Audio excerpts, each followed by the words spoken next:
Hey, everybody, it's Rob Golfi here with Remax, the Golfi team. I'm here with Conrad Zerini with Remax Escarpment, Remax Niagara, big broker of Ontario. Actually, he's won many awards for being one of the biggest, best, and most educational broker in Remax worldwide. We got Thanks, Brian Rob. Hogbin here, Mission 35 Mortgages. He said he wanted to retire 35, but why is he still going? I don't know, but I guess he likes to make lots of money. And the one thing I want to talk about that was hitting the newspapers, it was saying, I got to put my glasses on here, is the federal government lowered the cap of international students and said they had to reduce their rent prices. So landlords had to reduce their rent prices because there's not enough people, I guess, renting, not as many international students happening. I believe that, but I also believe that there's more units available, and that's a combination of both. What's your thought on that, Conrad? Because you know this. Well, I'll say this: every time the government messes with something, they always screw things up. So, everybody was blaming immigrants, coming here, and that's drove the price of housing. So then they said, okay, let's curb immigration, and let's curb the actual foreign students. Now you got to remember, all this stuff was planned. So McMaster's got a huge student rental. This has probably been in the works for about 7-8 years. So they were looking at this international student park growing and growing. Now it's being cut back. So now it's very unfortunate, but these plans that these people have made are now turned off the tap. So again, we're getting to this point where there's an oversupply. As a matter of fact, the one downtown Hamilton, the old Hamilton, the public school board site that's downtown, beautiful building. It's absolutely stunning, but it's only 40% occupied. And it got so bad that there wasn't enough flow in the pipes, that there was some sort of a bacteria that got in the pipes. They had to move everybody out of the building for 1 week to flush all the plumbing system.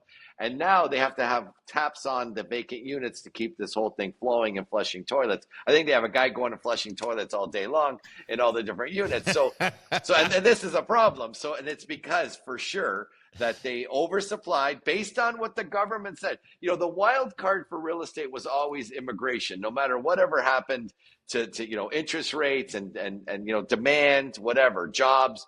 They always said, we have immigration, it's going to solve all the problems. Now they're pulling it back. So we all planned for this immigration, and now it's changed, and they pulled the plug, and this is what you got. Yeah. See it's that? going to affect the smaller investors as well, too. People that have like the student rental properties, because let's be honest, a lot of the student rental properties are not the most ideal places to live. I remember that was my first one that I moved out of home with, was a student rental property.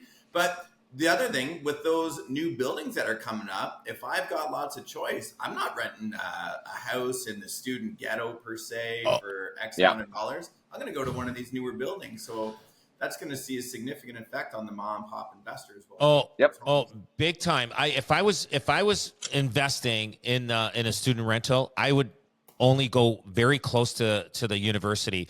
You know how some of those rentals are far away, and then the farther away you go from the university, the cheaper it is, and it's usually not as nice. Like, as an investor, I would want to be a block away from any buses, very close walking distance to university. If you it is going to hurt the mom and pop investor, and especially I bet you a lot of people are stuck with units that are empty right now at McMaster. But Brock University may not have that as much right now, but that's the next 10, 15 years down the road. But definitely at McMaster, it will be tough, because we always shied away. Like, there's not much you can do for the student investor, right? Or the student rental property. Banks don't want to touch them. A lot of the trust companies don't like to finance them. Terrible. They get in disrepair. So if the exit strategy was to refinance at any given time, we always tell people, listen, really difficult to refinance a student rental, because as soon as they see 5 bedrooms, 5 locks, they Google the property. They don't want to finance it. So you're kind of forced into a higher interest category. So now, with this problem coming into play, it's like a double cohort of crap for them, unfortunately. It looks like it's always been a conspiracy, because the cities hate these kind of slums, right? They hate them. They're poorly kept, the whole 9 yards. So as a matter of fact, when they rezoned that huge parcel in front of the hospital, they, it went through, it should have been stopped. There's a lot of residential there, but what have you, they got it pushed through. And I believe the city's saying, we want to just put it in the hands of a few people, get it out of the mom and pop landlord. And so we'll be able to clean up Westdale and the West End. And I think that, to me, is their big, that's the big global conspiracy from the municipalities. They want to clean up those slums. And this is how they're going to do it. And they're going to really hurt the mom and pop, that middle, that nice middle that we had investor, and these people did it to retire and all that kind of stuff. It's completely getting squeezed out of all that kind of investing. Yeah, I knew some realtors, not anybody that I know, they would say, if you're going to refinance one of these properties, you take the door locks off. Or if you're buying it, you take the door locks. I wouldn't say that. I just heard that from some other realtors. I think that used to work back in the day, but now this pesky thing called Google. You just, I know. You know what? Lenders use that, and it's like, how would? Oh, that's right. That you Google it, then they're for rent for thing. You can't get away. There's got to be an offsite. There's got to be an underground. There's got to be an underground site that the dark web. The dark web. There's a picture of a kid doing a keg stand in front of the property. No kidding. So another question is, how long? Now, there's a lot of investors, even building owners. Look what is it? King William, that one building that went up. You don't think a lot of students will want to go there? beautiful building. I mean, it's got pool. Like if I had a child and it's not too far, you could take the bus from there to go to university, and you got pool, gym, everything else like that. I'm sure the student doesn't want to go there because they want to be where the hub is, where the action is. But you're going to get a lot of people moving into those things, and they're going to take it away. Now, there's an abundance of availability now. Do you think it'll ever catch up? Do you think it'll balance out, or do you think a lot of this, investors that have these small houses outside of the university, small apartment buildings, do you think rents are going to go down around the university? I think we're headed for an oversupply, bar none. Without a doubt, there's so many units, and like you just said, to your point, Rob, they got beautiful amenities. These people are living in the lap of luxury, right? Yeah. I think as a parent, I want my kid to maybe go in one of those student rentals so they'll appreciate work and hard work. And these guys, there's gyms, there's pools, there's movie theaters. The other one on King William has a movie theater, the whole 9 yards.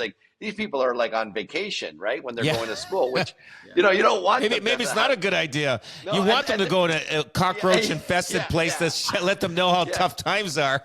And they're missing drinking out of having punch out of a bathtub. You know what I mean? Come on, all those good things that we grew up with, all that bacteria. But so I definitely feel we're in oversupply. I was interviewed by the St. Catharines Standard. I said, listen. She said, do you think there's anything more the government can do, or government intervention? I said, you know what the government intervention is? This is very crude, so I apologize to our audience. It's like a 5-gallon pail full of, crap, right? and you can walk by it 1,000 times, you don't smell it. But the minute you put a stick in it and you stir it, it stinks, right?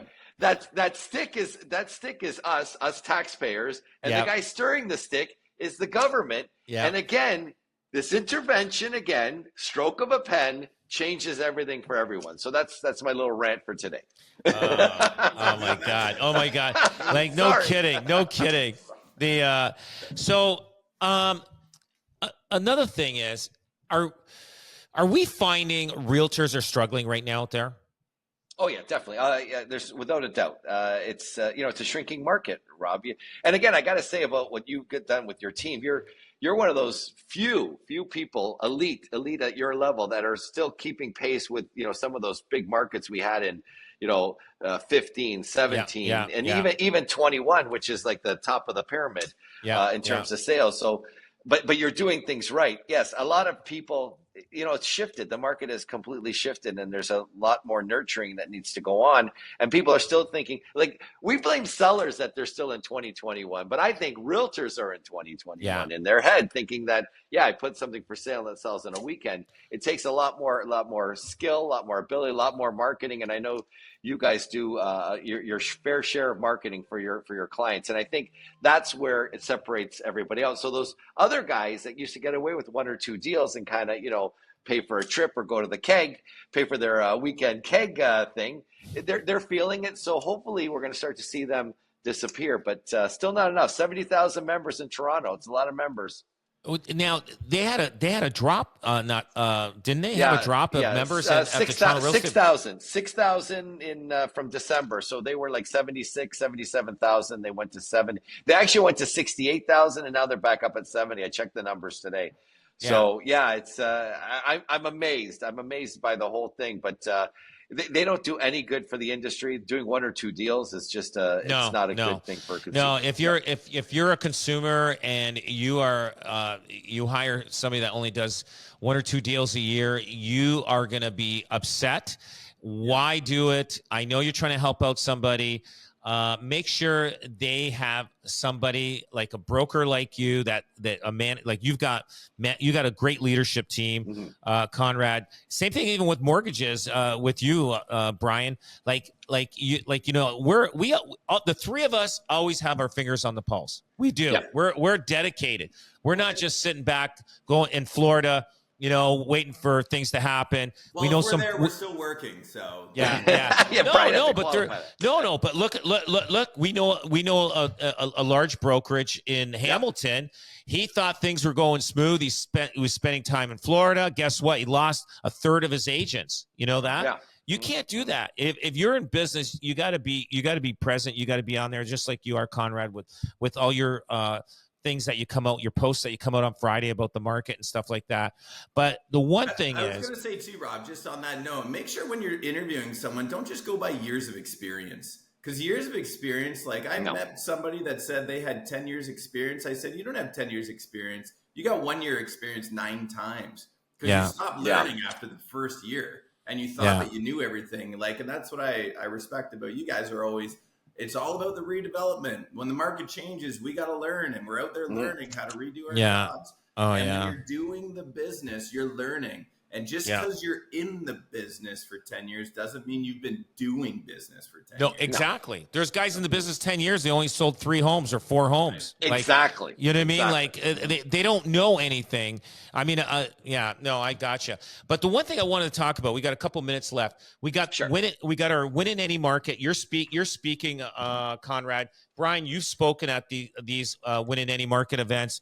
And I just wanted to let everybody know that if you're an agent and you're looking at you want to figure out how to win in this market, it is a tough market, I'll tell you that. It is. Yeah. And go to wininanymarketevent.com. Conrad's going to be there. Brian, you've spoken at my events. Fantastic.